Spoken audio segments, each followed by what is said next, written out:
দেখো, দ্বিতীয় আয়নীকরণ শক্তি দ্বিতীয় আয়নীকরণ শক্তি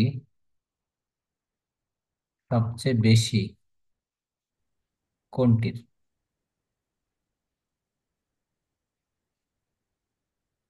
অপশনে দেওয়া আছে পটাশিয়াম, ক্লোরিন, অক্সিজেন, ক্যালসিয়াম। কোনটা হবে বলো?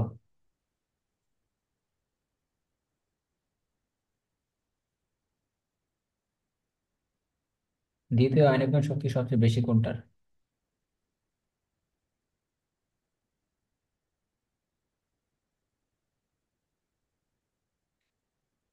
বলো তো কোনটার হবে।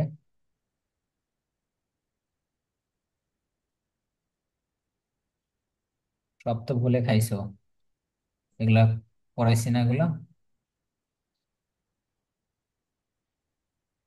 প্রথম আয়নীকরণ শক্তি মানে কি? আগে আগে আগে প্রথমটা বলো, প্রথম আয়নীকরণ শক্তি মানে কি?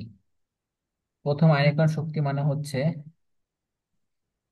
একটা ইলেকট্রন ত্যাগ করার জন্য যে শক্তি লাগে, একটা ইলেকট্রন ত্যাগ করার জন্য যে শক্তিটা নির্গত হয় সেটা হচ্ছে প্রথম আয়নীকরণ শক্তি। আমরা জানি বাম থেকে আমাদের যে আমরা যে ধর্মগুলো পড়ছিলাম যে একই পর্যায়ের বাম থেকে ডানে গেলে কি হয়, আয়নীকরণ শক্তি বাড়ে, আর উপর থেকে নিচে গেলে হ্রাস পায়। একই গ্রুপের উপর থেকে নিচে গেলে কি হয়, আয়নীকরণ শক্তি হ্রাস পায়। ঠিক আছে। ব্যতিক্রম ছিল কি কি?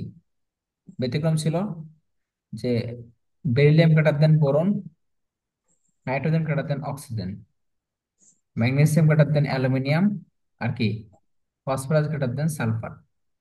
এগুলো ব্যতিক্রম ছিল। কেন ব্যতিক্রম ছিল? কারণ ইলেকট্রন বিন্যাসের স্থিতিশীলতা, ইলেকট্রন বিন্যাসের কি স্থিতিশীলতা। তো যেই মৌলের ইলেকট্রন বিন্যাসটা বেশি স্থিতিশীল থাকবে, সেখান থেকে ইলেকট্রন সরাইতে কি হবে, শক্তিটা বেশি লাগবে। এখন একটা ইলেকট্রন বিন্যাস কখন স্থিতিশীল হয় বলো তো? যখন অরবিটালটা অর্ধপূর্ণ অথবা পূর্ণ হয়। একটা অরবিটাল যখন অর্ধপূর্ণ অথবা পূর্ণ হয় তখন সেটা কি হয়, বেশি স্থিতিশীল হয়। এই জন্য বেরিলিয়াম গ্রেটার দেন বোরন কেন হয়েছে? বেরিলিয়ামেরটা হচ্ছে বেশি স্থিতিশীল থাকে অরবিটালটা, আর বোরনেরটা থাকে কম স্থিতিশীল। কখন কম হয়? যখন একটা ইলেকট্রন বিন্যাস অপূর্ণ থাকে। কি থাকে? অপূর্ণ। আর অর্ধপূর্ণ এবং পূর্ণ থাকলে সেটা হয় স্থিতিশীল। ঠিক আছে। তাহলে বেরিলিয়ামের ইলেকট্রন বিন্যাস করলে এবং বোরনেরটা করলে দেখা যায় বেরিলিয়ামেরটা কি বেশি স্থিতিশীল। এই জন্য কি এখান থেকে ইলেকট্রন সরাইতে কি লাগবে, শক্তিটা বেশি লাগবে। তো beryllium greater than boron, nitrogen greater than oxygen. এখান থেকে নাইট্রোজেন কেন হয়েছে অক্সিজেনের চেয়ে বেশি? কারণ নাইট্রোজেনের হচ্ছে ইলেকট্রন বিন্যাস করলে দেখা যায় যে তার ইলেকট্রন বিন্যাসটা কি থাকে, অরবিটালটা অর্ধপূর্ণ থাকে। অর্থাৎ তার পি অরবিটালটা কি থাকে, অর্ধপূর্ণ থাকে। আর অক্সিজেনটা থাকে অপূর্ণ। কি থাকে? অপূর্ণ। যার কারণে সেখান থেকে ইলেকট্রন সরাইতে শক্তিটা কম লাগে। এই জন্য হওয়ার কথা ছিল অক্সিজেন গ্রেটার দেন নাইট্রোজেন, কিন্তু হয়েছে কি, হয়েছে হচ্ছে এইটা। বুঝতে পারছো? আচ্ছা, এটা হওয়া হবে না। ঠিক আছে। তো আলটিমেটলি কি হয়? আলটিমেটলি হচ্ছে আমাদের nitrogen greater than oxygen greater than beryllium greater than boron, এই সিকোয়েন্সটা মনে রাখতে হবে যে nitrogen greater than oxygen, beryllium greater than boron, আর phosphorus greater than sulphur, magnesium greater than aluminium. এই এই সিকোয়েন্সটা আমরা পড়ছিলাম, মনে আছে কিনা দেখো, খাতার মধ্যে লেখা আছে সব। হ্যাঁ, খাতার মধ্যে সুন্দর মতো লেখা আছে। তো এই সিকোয়েন্সে আমরা এটা করছিলাম। এখন আমরা জানি নিষ্ক্রিয় গ্যাসের আয়নীকরণ শক্তি সবচেয়ে বেশি হয় কার? কার? নিষ্ক্রিয় গ্যাসের আয়নীকরণ শক্তি সবচেয়ে বেশি হয়। একটা মৌল যখন ইলেকট্রন ত্যাগ করে, ইলেকট্রন একটা ত্যাগ করে, সেটাকে বলা হয় ইলেকট্রন মানে প্রথম আয়নীকরণ শক্তি। যখন একটা ইলেকট্রন ত্যাগ করে তখন তাকে বলা হয় ই 1, প্রথম আয়নীকরণ শক্তি। আর যখন দুইটা ত্যাগ করে তখন তাকে বলা হয় দ্বিতীয় আয়নীকরণ শক্তি, অর্থাৎ ই 2। এখন একটা মৌল যখন একটা ইলেকট্রন ত্যাগ করে ফেলে, তখন সে যদি নিষ্ক্রিয় গ্যাসের মতো হয়, কার মতো হয়? নিষ্ক্রিয় গ্যাসের মতো হয়। এখন সেই নিষ্ক্রিয় গ্যাসকে চাইবে সেখান থেকে ইলেকট্রনটা আরো ত্যাগ করতে, চাইবে না। এই জন্য কি শক্তি আরো বেশি দেওয়া লাগবে। এই জন্য যদি কোনো মৌলের একটা ইলেকট্রন ত্যাগ করার পরে 2 নাম্বার ইলেকট্রন ত্যাগ করতে হয়, তখন দেখতে হবে যে মৌলটা কার আকার ধারণ করছে। এখানে পটাশিয়াম যখন একটা ইলেকট্রন ত্যাগ করে সে কার মতো আকার ধারণ করে, আর্গনের মতো। এখন আর্গন কি চাইবে যে 2 নাম্বার ইলেকট্রনটা ত্যাগ করতে? চাইবে না। যার কারণে এদের দ্বিতীয় আয়নীকরণ শক্তিটা কি হয়? অনেক বেশি হয়। এখন ধরো, যদি প্রশ্ন করা হয় দ্বিতীয় আয়নীকরণ শক্তি, আয়নীকরণ শক্তি সবচেয়ে বেশি কার? বেশি কার? এখন মনে রাখবা, প্রথম আয়নীকরণ শক্তি কিন্তু এটা হয়েছিল, এটা কিন্তু প্রথম আয়নীকরণ শক্তিতে হয়েছিল। কিন্তু এখন দ্বিতীয় আয়নীকরণ শক্তি যখন, মানে কি দ্বিতীয় মানে কি, 2 নাম্বার ইলেকট্রন ত্যাগ করবে। কয় নাম্বার ইলেকট্রন ত্যাগ করবে? 2 নাম্বার। তখন কি এটা হবে? হবে না, তখন হয়ে যাবে এটা। কেন এটা হবে? কারণ বেরিলিয়াম যখন একটা ইলেকট্রন ত্যাগ করে, তখন এখান থেকে একটা ইলেকট্রন চলে যায়। চলে যাওয়ার পরে কি অরবিটালটা কার মতো? এটা কি হয়ে গেছে? অস্থিতিশীল হয়ে গেছে না? এটা কি স্থিতিশীল আছে? আগের মতো নাই। কিন্তু বোরন যখন একটা ইলেকট্রন ত্যাগ করে, বোরন একটা ইলেকট্রন ত্যাগ করার পরে, একটা ইলেকট্রন ত্যাগ করার পরে আগে ছিল পিতে, এখানে একটা ইলেকট্রন ছিল, আর এস এ ছিল 2টা। কারণ বোরন হচ্ছে 5 নাম্বার মৌল, বুঝছো? 1s2 2s2 2p1। এখান থেকে যখন একটা ইলেকট্রন চলে যায়, তখন সে এটার মতো হয়ে যায় না? এখন কে স্থিতিশীল বেশি, বোরন না বেরিলিয়াম? অবশ্যই বোরন। তাহলে বোরন কি বেশি স্থিতিশীল? বুঝতে পারছো? তাহলে ইলেকট্রন যখন দ্বিতীয় আয়নীকরণ শক্তি বলবে, তখন কিন্তু সব উল্টা হয়ে যাবে। তখন কি অক্সিজেন কাটাচ্ছে নাইট্রোজেন হয়ে যাবে। বুঝতে পারছো? কারণ অক্সিজেন যখন একটা ইলেকট্রন ত্যাগ করে, সে মানে একটা ইলেকট্রন ত্যাগ করছে, কি করছে? একটা ইলেকট্রন ত্যাগ করছে। এই যে একটা ইলেকট্রন ত্যাগ করার পরে সে কার মতো হয়ে যাবে? এই যে এরকম হয়ে যাবে। তখন কি অরবিটালটা অর্ধপূর্ণ থাকবে, অর্ধপূর্ণ। আর নাইট্রোজেন যখন একটা ইলেকট্রন ত্যাগ করে, একটা ইলেকট্রন ত্যাগ করার পরে এটা এটা এটা চলে গেছে ধরো, এখন 2 নাম্বার ইলেকট্রন যাবে। 2 নাম্বার ইলেকট্রন যাওয়ার সময় কি তোমার, কই থেকে? এখান থেকে যাবে। তো এই এই অরবিটালটা কি এখন কি, এটা কি অপূর্ণ আছে না? এটা কি স্থিতিশীল আছে? এটা স্থিতিশীল নাই এখন। এই জন্য এটা কি শক্তিটা কম লাগবে। দ্বিতীয় আরেকটা শক্তি তো সবকিছু উল্টা হয়ে যাবে। বুঝতে পারছো? আচ্ছা, অপশনে এখন দেওয়া ধরো, এগুলো আমরা বুঝলাম। তোমরা এগুলো পড়াশোনা করো নাই কেন? এগুলো তো পড়াইছি, এগুলো ক্লাসে সুন্দর মতো বোঝানো হয়েছে। এরপরেও যদি না পারো এগুলো অ্যান্সার করতে, বলো। এখন আমি একটা কোশ্চেন দিই। হ্যাঁ,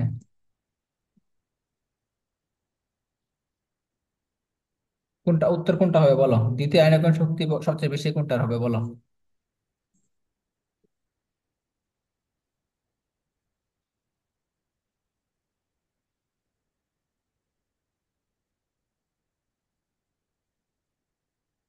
কোনটা হবে?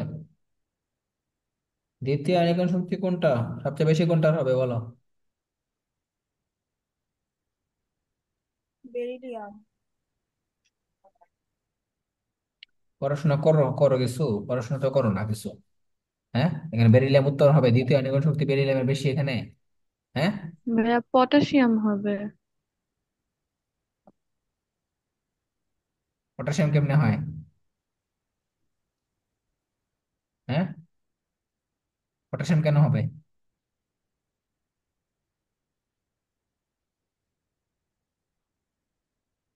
পটাশিয়াম কেন হবে বলো?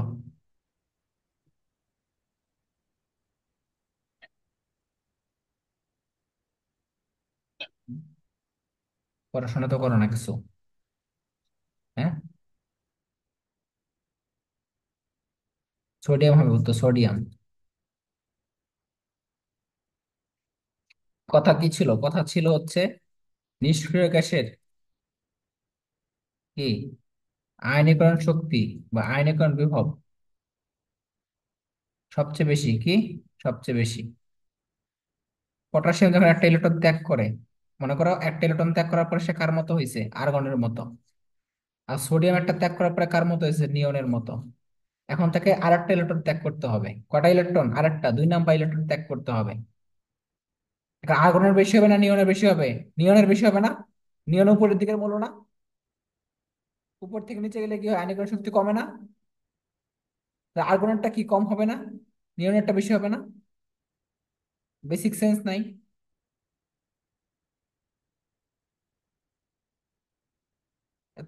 এতদিন যেটা পড়াইছি এগুলা খাতা খুলে দেখছো কয়বার?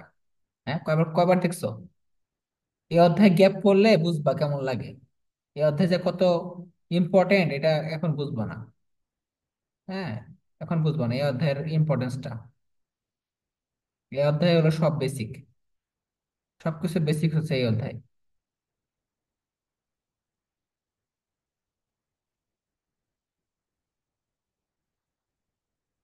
তোমাকে কোশ্চেন সলভ করে দিয়ে লাভ নাই, তোমরা নিজেরাই পড়ো না, কোশ্চেন সলভ করে দিয়ে লাভ আছে নাকি?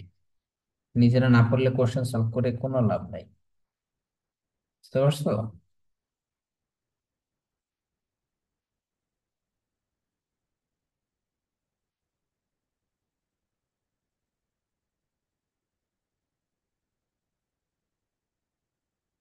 আচ্ছা,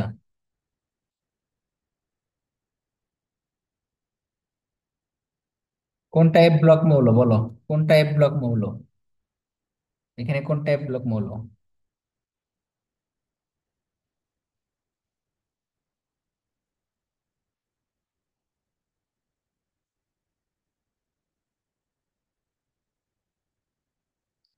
ল্যান্থানাম, অ্যাক্টিনিয়াম, থোরিয়াম, এরা কি এফ ব্লক মৌল?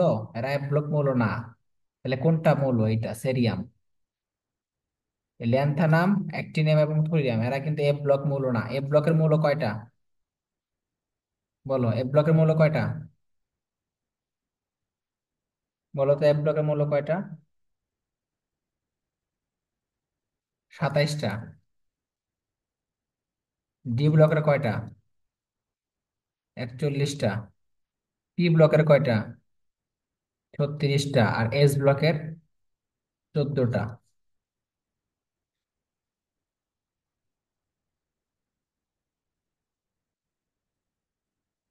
বিধাতার পরীক্ষা।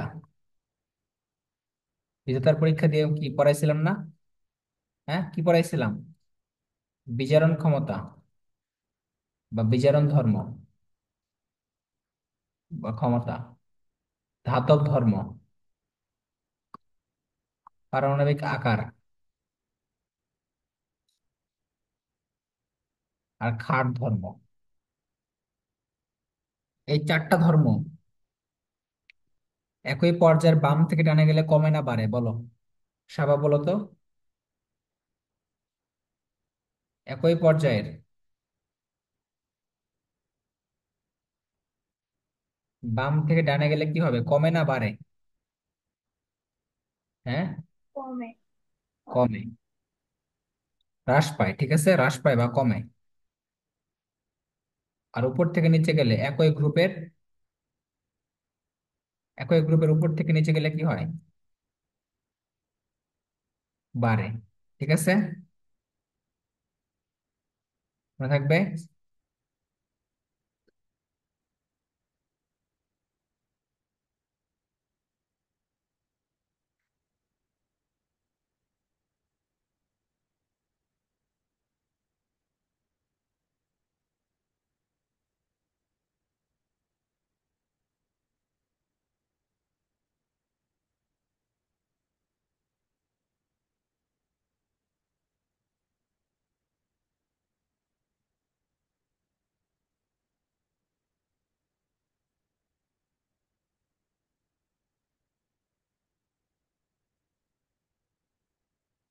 আচ্ছা, এই চারটা ধর্মবাদে এই চারটা ধর্মবাদে যতগুলো ধর্ম আছে, আয়নীকরণ শক্তি, ইলেকট্রন শক্তি, তড়িৎচুম্বকতা, ধাতব ধর্ম, ইয়া কি বলে, অধাতব ধর্ম, অম্ল ধর্ম, গলনাঙ্ক, স্ফুটনাঙ্ক, হ্যাঁ, জারণ ধর্ম, সব কি হয়?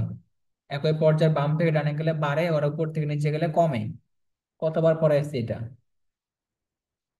আচ্ছা, এই কোশ্চেনটার পিসিএল 5 এর আকৃতি কি বলো? পিসিএল 5 এর আকৃতি কি হবে বলো তো? পিসিএল 5 এর আকৃতি কি? কয়দিন আগে করাইছি, 3-4 দিন আগে করাইছি, এটা বলো কি? ত্রিকোণাকার দ্বিপিরামিডীয়। এটা sp3d, তাই না? sp3d, ত্রিকোণাকার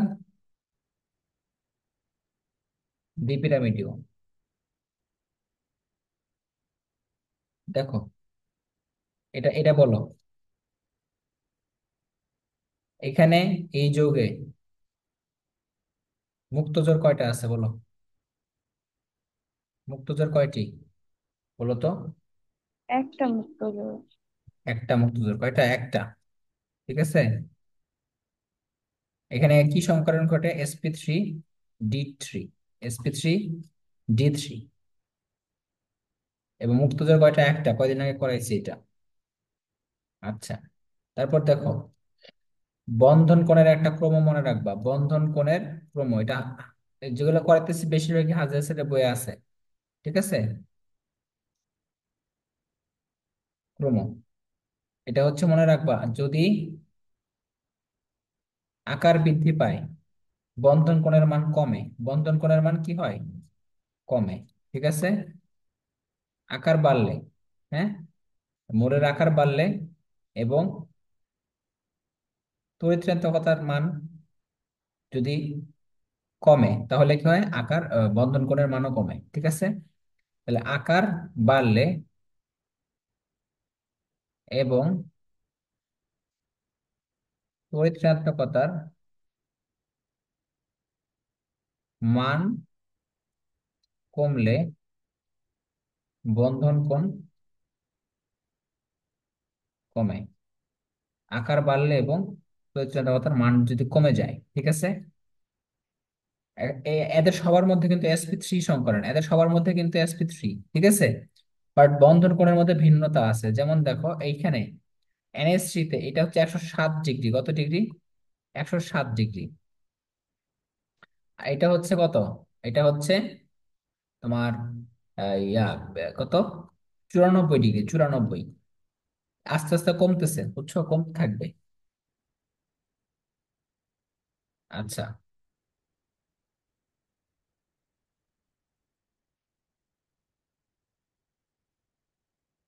আমি একটা কোশ্চেন দেই, দেখো এটা পারো কিনা দেখি। আহ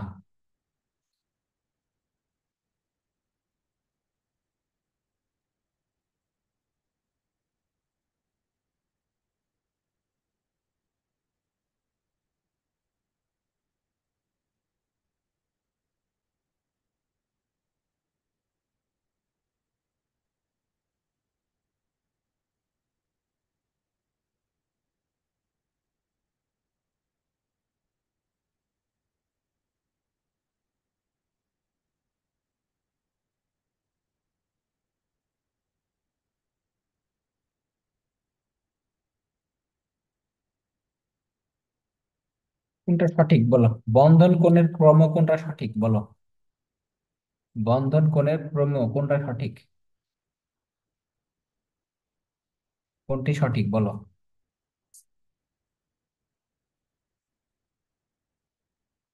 বলো, কয় নাম্বারটা সঠিক?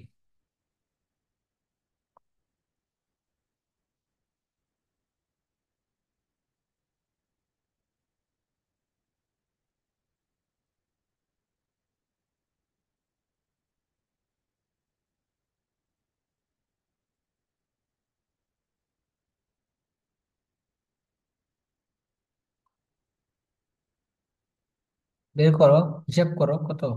এটার বন্ধন কোণ কত? 109.5 ডিগ্রি। কিভাবে বুঝছি? কিভাবে বুঝছি? এটা sp3 সংকরণ। কি সংকরণ? sp3। পানির বন্ধন কোণ কত? এটা কিন্তু sp3, বাট বন্ধন কোণের ভিন্নতা আছে। 104.5 ডিগ্রি। কার্বন ডাইঅক্সাইড কত? sp সংকরণ, কি হবে? বন্ধন কোণ 180 ডিগ্রি। আর এটা কি? bf3, এটা sp2 সংকরণ, এটাতে কি হবে? 120 ডিগ্রি। তাহলে কি অপশন সঠিক? এই অপশন তো ভুল। 2 নাম্বারটা কি? এটা 120 ডিগ্রি, এটা 109.5 ডিগ্রি। মানে CH4, এমন মিথেন, sp3। পানি হচ্ছে 104.5 ডিগ্রি, এটাও ঠিক আছে। তারপরে এই যে এটা 180 ডিগ্রি, এটা কি ঠিক আছে? ভুল। লাস্ট এই যে 3 নাম্বারটা 180 ডিগ্রি, গ্রেটার দেন BF3 হচ্ছে 120 ডিগ্রি, এটা হচ্ছে 109.5 ডিগ্রি, আর পরেরটা হচ্ছে 107 ডিগ্রি। এটা সঠিক, 3 নাম্বারটা সঠিক উত্তর। বন্ধন কোণ মুখস্থ করো নাই? কোনটার কি বন্ধন কোণ? সবগুলো মুখস্থ রাখতে হবে। এসপি কত? এসপি সংকরণেরটা কত? এসপি হচ্ছে 180 ডিগ্রি, এটা তো তোমরা জানো। এসপি সংকরণে কি কি আছে? কার্বন ডাইঅক্সাইড আছে, বেরিলিয়াম ক্লোরাইড আছে, ইথাইন ইথাইন আছে। এগুলো বলছি না এগুলা। sp2 তে কি, sp2 তে সংকরণ কি 120 ডিগ্রি। sp3 তে কত? 109.5 ডিগ্রি। ব্যতিক্রম আছে না? ব্যতিক্রম কি কি আছে sp3 ব্যতিক্রম কি? যেমন অ্যামোনিয়াতে কি 107 ডিগ্রি, পানিতে হচ্ছে 104.5 ডিগ্রি, pCl3 তে হচ্ছে 100 ডিগ্রি। হ্যাঁ, 100 ডিগ্রি। H2S এ হচ্ছে 92 ডিগ্রি, pH3 তে হচ্ছে 94 ডিগ্রি। তারপরে এগুলো সব sp3, এরা সবাই আছে sp3। তারপরে হচ্ছে তোমার কি NF3, এখানে হচ্ছে তোমার 102.5 ডিগ্রি।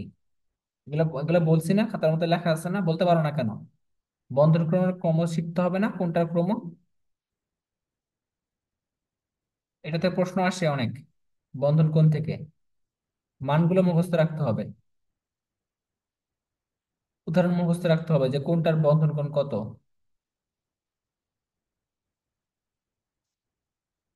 কোনো পড়াশোনা করো না, কিছু করো না, এগুলা শুধু শুধু এত কিছু লেখাইছি। এই অধ্যায়টা যে কত ইম্পর্টেন্ট, কত বড়, এটা তো প্রথম থেকে বলতেছে যে প্রতিদিন পড়বা, প্রতিদিন পড়বা এই অধ্যায়টা। যেদিন যেটা পড়াবো সেদিন সেদিন পড়বা।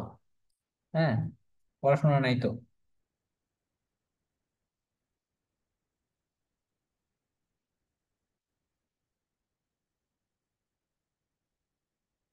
বলো। BF3, এখানে sp সংকরণ ঘটে, এটা কি সঠিক না ভুল বলো? সঠিক, এটা সঠিক তাই না? 2 নাম্বার অপশনে দেওয়া আছে এরা চতুস্থলকীয় আকার ধারণ করে, এটা কি সঠিক না ভুল? বলো, এটা সঠিক না ভুল? BF3 এই আকার ধারণ করবে কিনা বলো? BF3 কি চতুস্থলকীয় আকার ধারণ করে? হুম। sp2 তো ত্রিকোণাকার। ত্রিকোণাকার, তাহলে এটা ভুল, এই অপশনটা ভুল।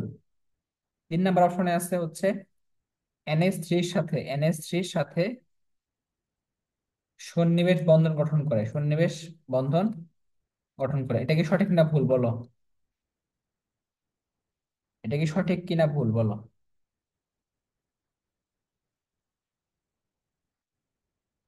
BF3 NH3 এর সাথে এটা কি সন্নিবেশ বন্ধন গঠন করবে কিনা? আমি বলে দিছিলাম তোমাদের যে BF3 তে কি অষ্টক সংকোচন হয়েছে, কি হয়েছে? অষ্টক সংকোচন কিভাবে বুঝবা বলো?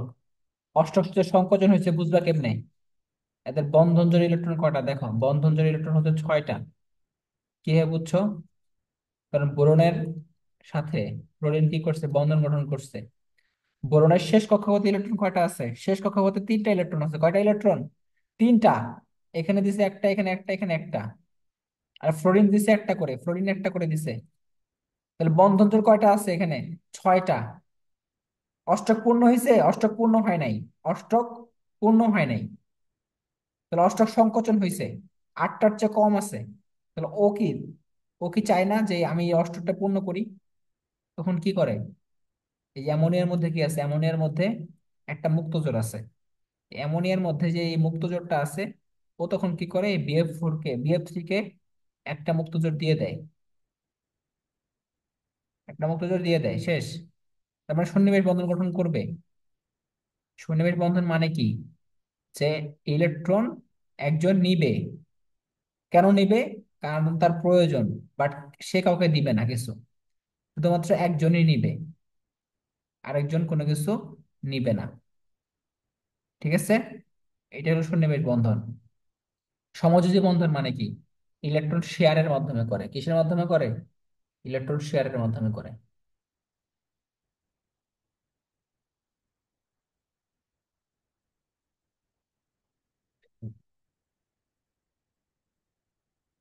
তো তোমার হচ্ছে এরকম মূল্য দেওয়া থাকবে। ঠিক আছে, এভাবে মূল্য দেওয়া থাকবে।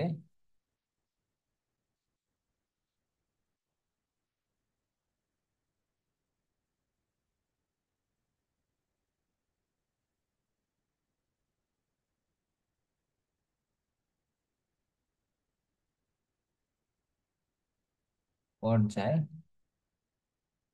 গ্রুপ। গ্রুপ হচ্ছে নিচের দিকে, পর্যায় হচ্ছে এইদিকে।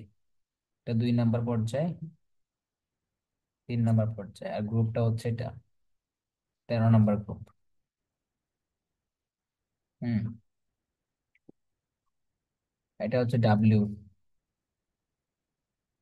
আর এটা হচ্ছে, sorry, 13 number group. 13 number, 14 number, ঠিক আছে। তাহলে এটা হচ্ছে কি এক্স, এটা হচ্ছে ওয়াই। এখন মৌলগুলো আগে চিহ্নিত করতে হবে। 1 নাম্বার কোশ্চেন, এক্স এর হ্যালাইট। এক্স এর হ্যালাইট অষ্টক অসম্পূর্ণ যৌগ, অষ্টক অসম্পূর্ণ যৌগ। 2 নাম্বার, ডাব্লিউ ও ওয়াই এর মধ্যে কর্ণ সম্পর্ক বিদ্যমান। 3 নাম্বার, এক্স এর হ্যালাইডের জলীয় দ্রবণ ক্ষারধর্মী। কোশ্চেনটা সলভ করো। নিচের কোনটি সঠিক? 1 2, 2 3, 1 3 নাকি 1 2 3? তো প্রথমে তোমাকে কি করতে হবে? মৌলগুলো ইন্ডিকেট করতে হবে। দেখো 2 নাম্বার পর্যায়, পর্যায় কত? 2। গ্রুপ কত? 13। মৌলটার নাম কি? ডাব্লিউ মৌলটার নাম কি বলো? ডাব্লিউ মানে কি? ডাব্লিউ মানে কি? এখানে বোরন। বোরন, তাই না? বোরন। আর এখানে এক্স মানে কি? এক্স মানে হচ্ছে কি? অ্যালুমিনিয়াম। আর ওয়াই মানে কি? ওয়াই মানে কি? কার্বন। কি? কার্বন। বুঝতে পারছো?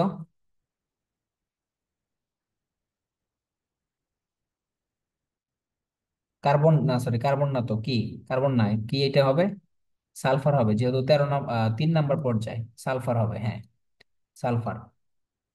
এখন বলো, এক্স এর হ্যালাইট। এক্স এর হ্যালাইট মানে কি? এটা হইতে পারে BF3 অথবা BCl3, যেটাই হোক না কেন, এটা হলো হ্যালাইট। কারণ কি? হ্যালোজেনের সাথে যুক্ত হয়েছে, এই জন্য হ্যালাইট।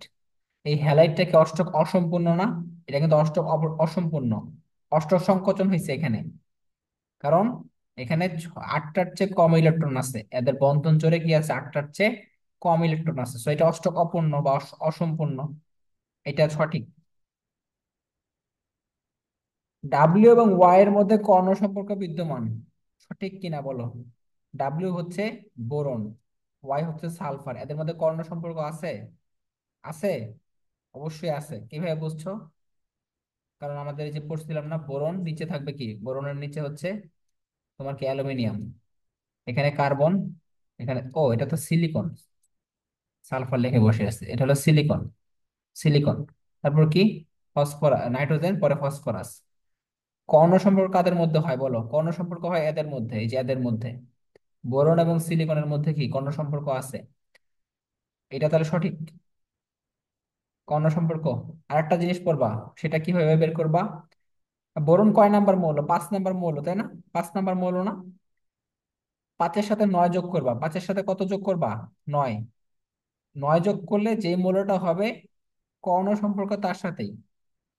কোন মৌলের সাথে 5, মানে 9 যোগ করলে যেটা হবে না, তার সাথে কর্ণ সম্পর্ক। যেমন ধরো এই যে লিথিয়াম। লিথিয়াম কয় নাম্বার মৌল?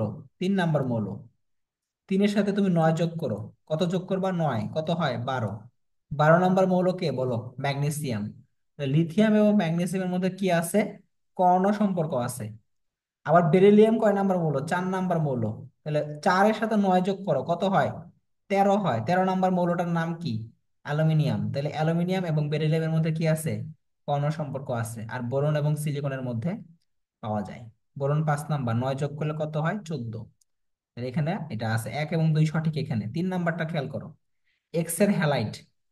এক্স এর হ্যালাইট জলীয় দ্রবণটা ক্ষারধর্মী। আচ্ছা, এক্স এর হ্যালাইট মানে কি? এক্স মানে বোরন, তাই না? এক্স মানে কি? বোরনের হ্যালাইট। এই যে এটা হলো বোরন।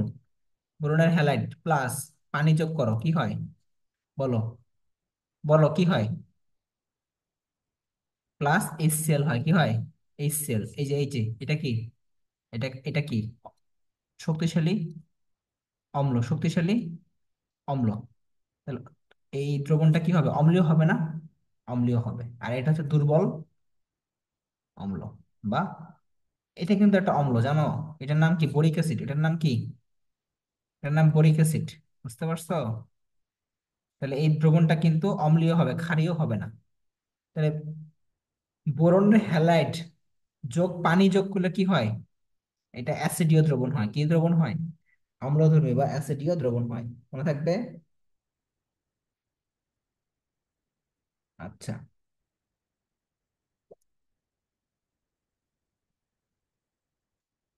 এইটা দেখো।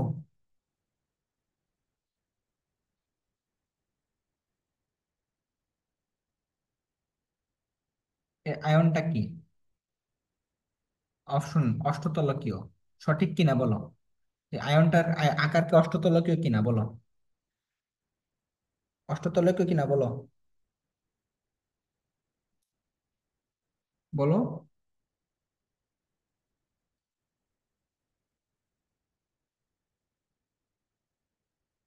জি ভাইয়া, অষ্টতলকীয়। আচ্ছা, এখানে কি সংকরণ ঘটে বলো? সংকরণ নাম কি বলো? এই সংকরণটার নাম কি? sp3 নাকি sp3d2। হ্যাঁ, sp3d2 মনে হয়। D2sp3 বলবা, ঠিক আছে? D2sp3।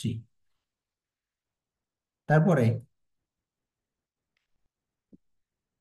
এখানে এরা এটা কি তোমার প্যারাচুম্বকীয় ধর্ম প্রদর্শন করে কিনা বলো? প্যারাচুম্বকীয় ধর্ম প্রদর্শন করবে এরা? প্রদর্শন করে, এটা কি সঠিক? এটা কি সঠিক? না, এটা কিন্তু সঠিক না। এটা ভুল। কারণ কি জানো? কোবাল্ট, নিকেল আর আয়রন এরা কি করে? এরা হচ্ছে ফেরোম্যাগনেটিক। কি ম্যাগনেটিক? ফেরোম্যাগনেটিক। তাহলে এই 3 নম্বর অপশনটা কিন্তু ভুল। বুঝতে পারছো? তাহলে উত্তর কোনটা হবে? 1 এবং 2। 1 এবং 2। ঠিক আছে। আচ্ছা, এবার বলো। ফসফরাস ট্রাইক্লোরাইডে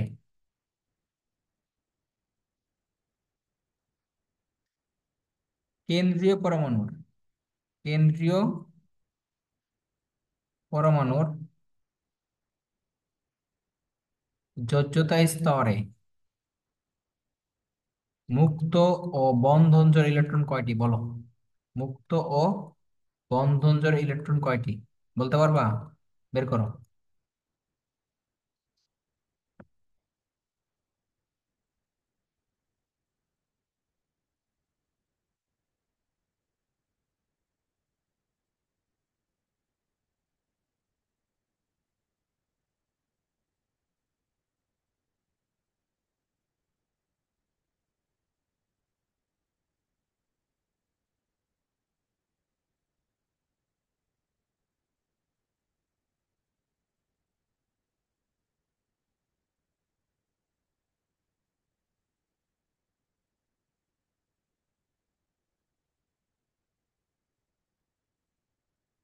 মুক্তজোড় এবং বন্ধনজোড় কয়টি? এই যে তিনটা বন্ধন জোড় আর একটা মুক্ত জোড়। 3টা বন্ধনজোড় এবং একটা মুক্তজোড়। ঠিক আছে। এই যে পটাশিয়াম ট্রাইক্লোরাইড, এই যে কেন্দ্রীয় মৌলটা হচ্ছে, এটা হলো কেন্দ্রীয় মৌল, বুঝছো? তো এখানে কি ক্লোরিন কয়টা? 3টা। তাহলে একটা ফসফরাস দিবে, একটা ক্লোরিন দিবে, একটা ফসফরাস দিবে, একটা ক্লোরিন দিবে। তাহলে বন্ধনজোড় কয়টা? 3টা। আর ফসফরাসে কক্ষপথে কয়টা ইলেকট্রন আছে? 5টা। 5টার মধ্যে 3টা বন্ধন গঠন করছে, বাকি থেকে একটা মুক্তজোড়। একটা মুক্তজোড় থাকে। আচ্ছা।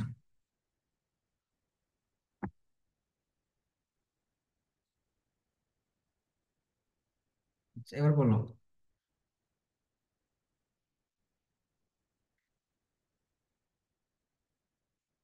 এটাও হাদিসের বই আছে। কোনটিতে মুক্তজোড় সংখ্যা সবচেয়ে বেশি আছে বলো? মুক্তজোর সবচেয়ে বেশি কোনটাতে বলো?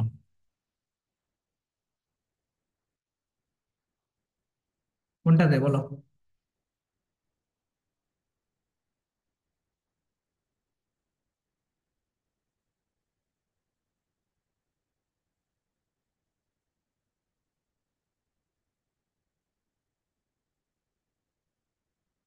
কোনটাতে মুক্তজোর সবচেয়ে বেশি আছে? পানিতে মুক্তজোর কয়টা? পানিতে দুইটা। আমরা জানি এটা, পানিতে দুইটা, অ্যামোনিয়াতে একটা। পানিতে যদি দুইটা হয়, এটা তো দুইটা হবে তাই না? কারণ কি, অক্সিজেনের নিচে তো সালফার থাকে। অক্সিজেনের নিচে কি সালফার থাকে না? তাহলে এখানেও দুইটা। আর এই সেল এখানে কয়টা? তিনটা থাকে। কয়টা? তিনটা। কারণ হাইড্রোজেন দেয় একটা ইলেকট্রন, ক্লোরিন দেয় একটা ইলেকট্রন। কিন্তু ক্লোরিনের কক্ষপথে ইলেকট্রন কয়টা? মোট 7টা ছিল তাই না? 7টা ছিল, তার মধ্যে একটা বন্ধন গঠন করছে, আর তিনটা বাকি আছে তাই না? এই যে তিনটা মুক্তচর বাকি আছে। তাহলে এই সেল উত্তর।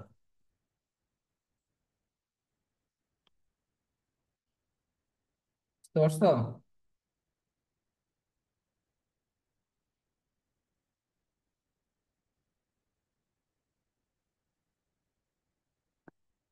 আচ্ছা, হাইড্রোনিয়াম আয়নে, হাইড্রোনিয়াম আয়নে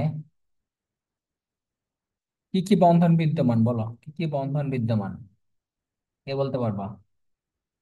এখন বলবা যে হাইড্রোনিয়াম আয়ন কোনটা আবার। এই যে এইটা হলো হাইড্রোনিয়াম আয়ন। ঠিক আছে? কি কি বন্ধন আছে এখানে?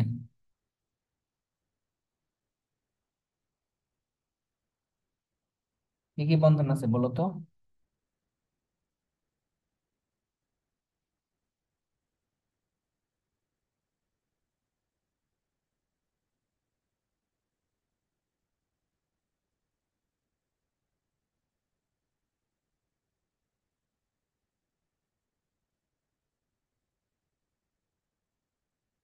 আচ্ছা, পানির মধ্যে কি বন্ধন আছে বলো? পানির মধ্যে আছে সমযোজী বন্ধন। কি বন্ধন আছে?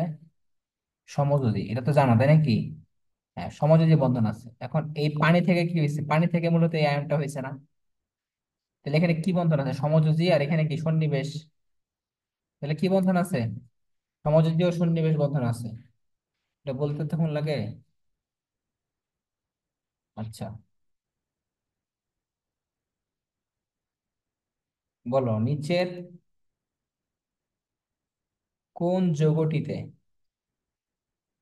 যৌগটিতে সঞ্চালন ক্ষম পাই ইলেকট্রন বা পাই বন্ধন নেই? পাই ইলেকট্রন নেই। অপশনে দেওয়া আছে হচ্ছে পিরিডিন, 2 নম্বরে আছে হচ্ছে অ্যাসিটিলিন, বেনজিন, 2 নম্বরে, 3 নম্বরে আছে হচ্ছে অ্যাসিটিলিন, 4 নম্বরে আছে হচ্ছে চাক্রিক হেক্সেন। চাক্রিক হেক্সেন, উত্তর কোনটা হবে বলো? সঞ্চালনক্ষম পাই ইলেকট্রন বা পাই বন্ধন নাই। ঠিক আছে? পাই বন্ধন কোনটাতে নাই বলো? পিরিডিন, বেনজিন, অ্যাসিটিলিন, নাকি চাক্রিক হেক্সেন? কোথায় নাই?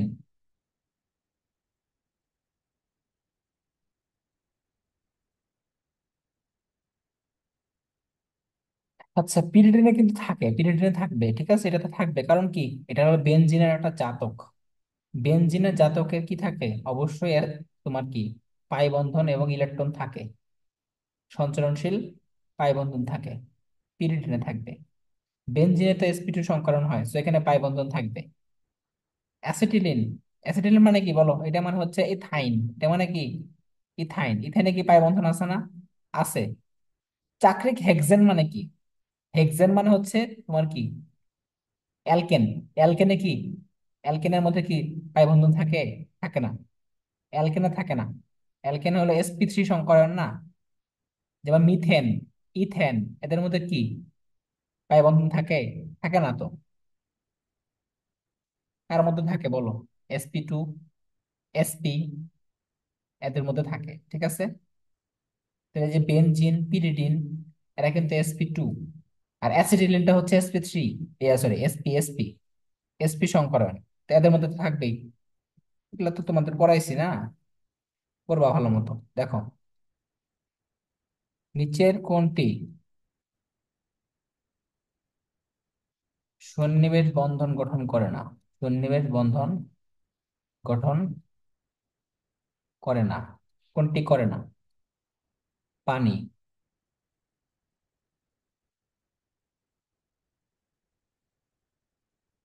কোনটি করে না বলো তো, একটু মাথা খাটায় বলবা।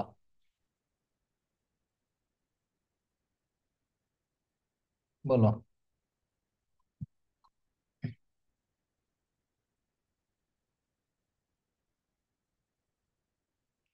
কোনটি সন্নিবেশ বন্ধন গঠন করে না? আচ্ছা, সন্নিবেশ বন্ধন গঠন করে কারা, আগে এটা বলো। কারা করে?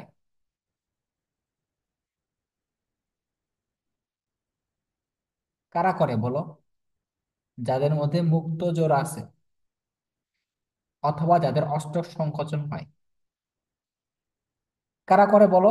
যাদের মধ্যে কি আছে, মুক্ত জোড় আছে, এবং যাদের মধ্যে কি আছে, অষ্টক সংকোচন আছে, বা অষ্টক অপূর্ণ আছে। ওরাই তো করবে নাকি? কারণ মুক্তজোর থাকলে কি করবে, তারা দান করে দিবে। কাদের দান করবে বলো? কাদেরকে দান করবে? যাদের মধ্যে অষ্টক অপূর্ণ আছে। তাহলে পানি, এদের মধ্যে মুক্তজোর আছে না দুইটা, তো এরা তো বন্ধন গঠন করবেই। অ্যামোনিয়া, এদের মধ্যে কি একটা মুক্তজোর আছে না, এরা করবে। BCl3, এটার মধ্যে অষ্টক অপূর্ণ আছে। সে কি চাইবে, যে সে চায় না যে আমি আরো দুইটা ইলেকট্রন নিয়ে কি করি, অষ্টক পূর্ণটা করি। এটা তো চাইবে নাকি? তো CCl4, এখানে অষ্টকটা পূর্ণ আছে, ডাইরেক্ট পূর্ণ, এখানে তো দরকার নাই ইলেকট্রন। এখানে কি দরকার আছে ইলেকট্রন? দরকার নাই। কারণ কি, কার্বনের সাথে চারটা ক্লোরিন কি করছে, চারটা ক্লোরিন বন্ধন গঠন করে ফেলছে। কার্বন দিছে একটা, ক্লোরিন দিছে একটা, কার্বন দিছে একটা, ক্লোরিন দিছে একটা, এরকম করে চারটা, চার দুগুণ আটটা, পূর্ণ হয়ে গেছে অষ্টক। সেইটা করবে না। তাহলে কারা করবে এটা মনে রাখতে হবে, হ্যাঁ। যাদের মধ্যে মুক্তজোর আছে এবং যাদের মধ্যে অষ্টক অপূর্ণ আছে। খুব ভালো মতো মনে রাখবা, এই কোশ্চেনটা খুব ইম্পর্টেন্ট। আচ্ছা, PH4 আয়নে কতটি ইলেকট্রন বিদ্যমান বলেন তো? কতটি ইলেকট্রন বিদ্যমান, কে বলতে পারবা? PH4 আয়নে কয়টা ইলেকট্রন আছে বলো?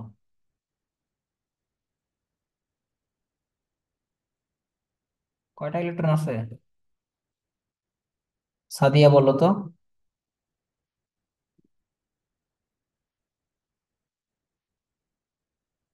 পারবো না? আচ্ছা, ফসফরাসে কয়টা আছে বলো? ফসফরাস ইলেকট্রন কয়টা? 15টা। 15। আর ওইখানে চারটা, একটা চলে গেছে তো একটা চলে 18টা। গেছে। 18টা থাকে, কয়টা থাকে? 18টা। 18। তোমরা তো পারো, তোমরা বলতেছো না কেন, হ্যাঁ? না বললে তো আর রাগ ওঠে আমার বেশি। দেখো, ভুল হইলে তো বকা দেন। বকা খাইলে তো শিখবা, বকা না খেলে কি শিখবা? তোমার কি আমি যে মাইট দিব? আমরা বকাই তো দিব, তোমার কি এখানে মাইট দেওয়ার সুযোগ আছে? তোমার বকা দিব, তুমি শিখবা। কারণ তুমি তখনই ভালো মতো শিখতে পারবা যখন তুমি তোমার লজ্জা শরম নষ্ট করবা, শেষ করবা, ঠিক আছে? বকা খাবা, লজ্জা লজ্জা পাবা, আবার পড়বা, আবার বকা খাবা, আবার লজ্জা পাবা, আবার পড়বা। ঠিক আছে? লজ্জা শরম থাকলে তো শিখতে পারবো না, বুঝছো? ওই তাহলে হচ্ছে চুপ করে বসে থাকতে হবে।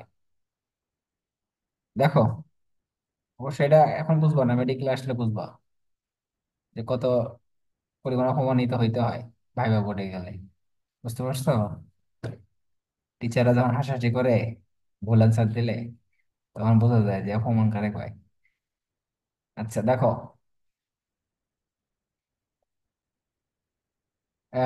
তোমাদের আরেকটা কোশ্চেন দেখো, এই যে এইটা, Fe2+, Mn2+, কোবাল্ট 2+, আর ক্রোমিয়াম 3+। এখানে বিজোড় ইলেকট্রন, বিজোড় ইলেকট্রন সবচেয়ে বেশি কোথায় আছে বলো? কোনটাতে আছে বলো? বিজোড় ইলেকট্রন সবচেয়ে বেশি কোথায় আছে? দ্রুত বের করো।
বুঝে গেছে?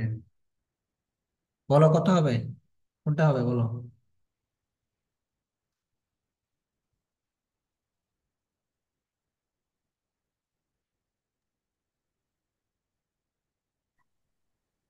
কোবাল্ট 2+। তাই না? Cobalt plus.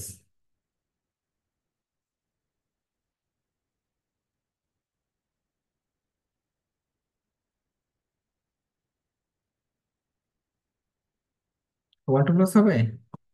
হ্যাঁ, এই করলা তখন যেটা।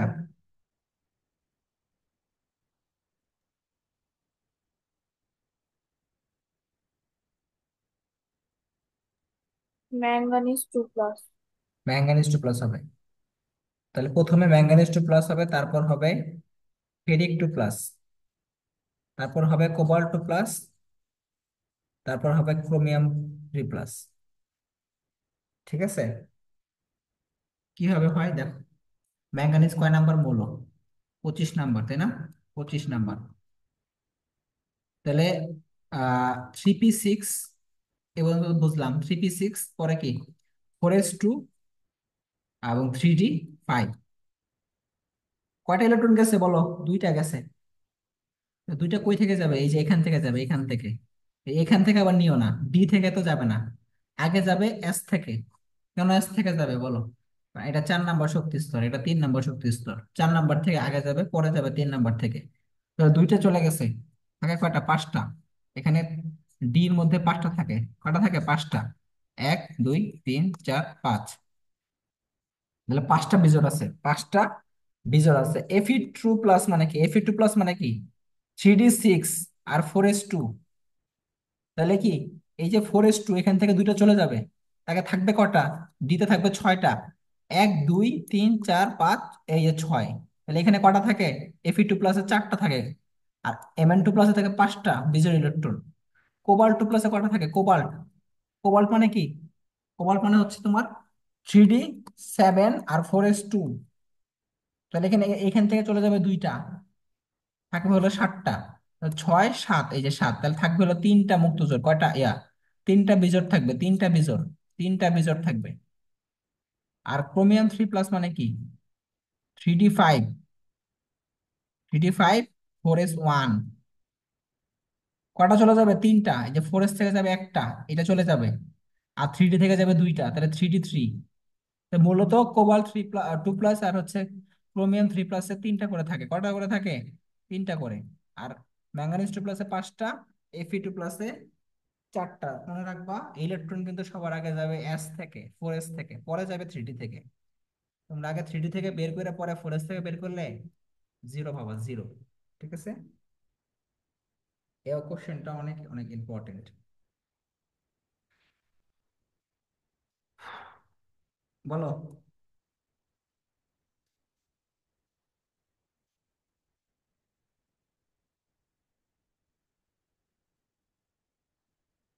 অষ্টক সম্পূর্ণ কোনটাতে বলো? অষ্টক সম্পূর্ণ কোনটাতে আছে বলো?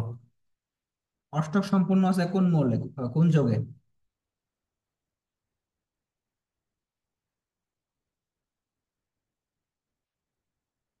অষ্টক সম্পূর্ণ কোথায় আছে বলো?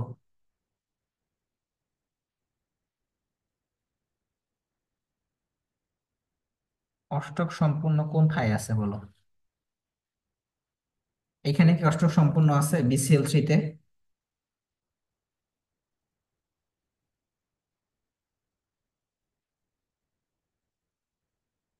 BCl3 থেকে অষ্টক সম্পূর্ণ না অষ্টক অপূর্ণ বলো? বলো। অপূর্ণ। অপূর্ণ। এটা তো একটু আগে বললামই। এটা বলতে তখন লাগে কেন? এটা অপূর্ণ। এটা তো অপূর্ণ। যেগুলো আয়নিক যৌগ আছে না, আয়নিক যৌগ কি করবা?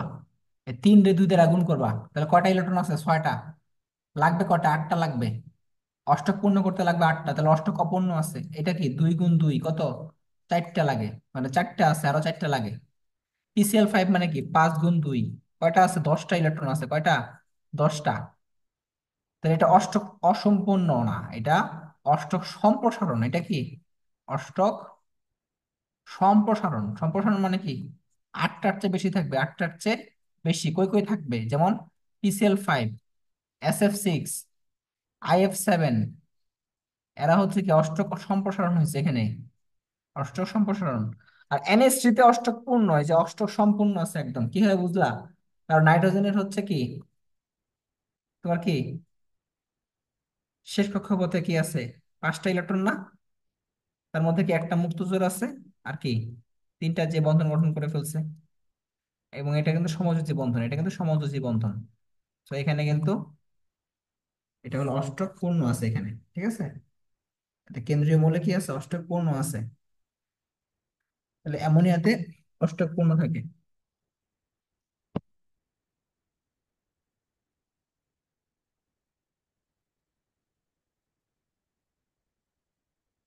দেখবে? আচ্ছা, আজকে এই পর্যন্ত করাইলাম। আরো অনেক কোশ্চেন আছে। তোমরা একটা কাজ করবা, এখন থেকে রিভিশন দেওয়া শুরু করবা। যেহেতু কোশ্চেন সলভ করানো শুরু করছি, রিভিশন দেওয়া শুরু করো। প্রথম থেকে শুরু করবা একদম, সেই মৌলের পরিচিতি থেকে শুরু করে যতটুকু পারো প্রতিদিন রিভিশন দিবা, অর্ধেক অর্ধেক করে। পোলার আয়ন, পোলারিটি, হাইড্রোজেন বন্ধন, হ্যাঁ, আয়নীকরণ শক্তি, তারপর যে আমাদের যে গ্রুপের যে বৈশিষ্ট্যগুলো আছে, গ্রুপ 1, 2, 13, 14, 15, 16, 17, 18, ডি ব্লকের মৌল, ব্লকের মৌল, পোলার আয়ন, পোলারিটি, হাইড্রোজেন বন্ধন, যত কিছু পড়াইছি একটু একটু করে পড়বা, হ্যাঁ? মানে 2-3 দিনের মধ্যে শেষ করে ফেলবা, কারণ কোশ্চেন সলভ। ভাইয়া রঙিন যৌগটা কি বাদ গেছে? ওটা পড়াবো পরের ক্লাসে। সে পড়ানোর কথা ছিল, তবে ওই যে 2 একদিন আসে নাই, যে এই জন্য পড়াইলাম না, কারণ ওইটা পড়াইলে ওরা আবার মিস করবে। রঙিন যৌগটা পড়াবো। আর হচ্ছে তোমার জটিল আয়ন গুলো আছে না, জটিল আয়নের সংকরণটা পড়াবো। এর পরের ক্লাসে আমরা এটা পড়বো, শেষ করব কেমিস্ট্রি এই অধ্যায়ের। তাহলে এই অধ্যায়টা মোটামুটি শেষ। এছাড়া আর কিছু বাকি আছে, ভ্যান ডার ওয়ালস বল, তারপর লন্ডন বল, হুম, তারপর তোমার ডাইপোল ডাইপোল আকর্ষণ বল। এই জিনিসগুলো একটু বাদ গেছে, সেগুলো পড়ে ফেলবো পরের ক্লাসে। তো অবজেক্টিভ সলভ করবো পরের ক্লাসে, অবজেক্টিভ সলভ করবো, এইগুলো করবো। তো এগুলো প্রিপারেশন নিয়ে আইসো, আগের গুলা পড়াশোনা করে আইসো, না পড়ে আইসো না। ঠিক আছে, যাও।